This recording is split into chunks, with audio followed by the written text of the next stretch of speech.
مقبره خواجه محمد بشارا. در دیوارنگارهای آن نوشته شده است که دو تن از معماران زمان عطاءالله و اسدالله در قامت افراختن این مقبره سهم دارند. به قول نگهبانان این مقبره از عصر 10 تا 14 بارها بازسازی شده و خیلی استوار تا زمان ما رسیده است. زاده شهر بصره عصر 8 ابتدای عصر 9 زندگی داشتم. بعد از وفات مادرشون همینجا آمده در همینجا مقام گرفتم. روایت میکنند که گویا بشارا استاد محدثان نامی امام البخاری و امام الترمذی بوده. از نام او حدیث های ثبت شدند و هم گویا اولاد محمد بشارا با صحابگان پیغمبر اسلام پیوندی داشته است. در زمان شوروی هم این مکان زیارتگاه بوده است. در زمان شوروی وقتی که فشنگ های حکومت شوروی، ایدئولوژی شوروی دین اسلام از هر طرف مانعگی میکرد، این مزار یک نمادی راز و نیاز مردم بود. اینجا برای می آمدن برای آن که هم با خداوند خیش باشند.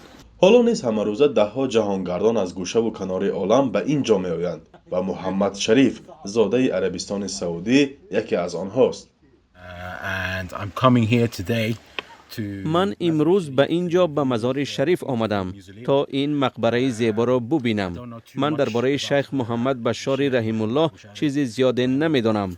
اولین بار است که به تاجیکستان آمدم. هرچند این مقبره تحت حمایت دولت قرار دارد و حفظ می گردد، ولی فرهنگشناسان و عالمان میگویند با وجود گذشته تاریخیش هنوز به شکل علمی آموخته نشده است و معلومات درباره آن کم است. چی به این شخصیت آمده در محض در وادی زرافشان زندگی کردنش هم خیلی این سوالی هست که هنوز علم این به جواب نداده است.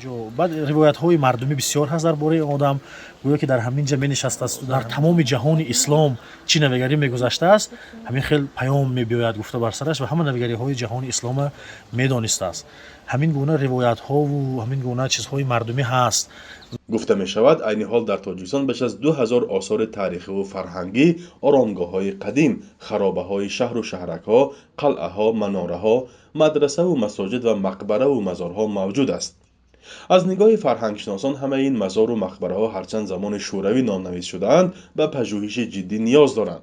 پژوهش نه بر پایه روایت های مردمی بلکه با تکیه به کتاب و دستخط های قرنهای میانه، حفریات باستانشناسان، پژوهش درباره افکار و عقیده و جهانبینی و تعلیمات بزرگانی که در این مقبره ها خفتند یا مقبره و مزارها با نام آنها گذاشته شده است.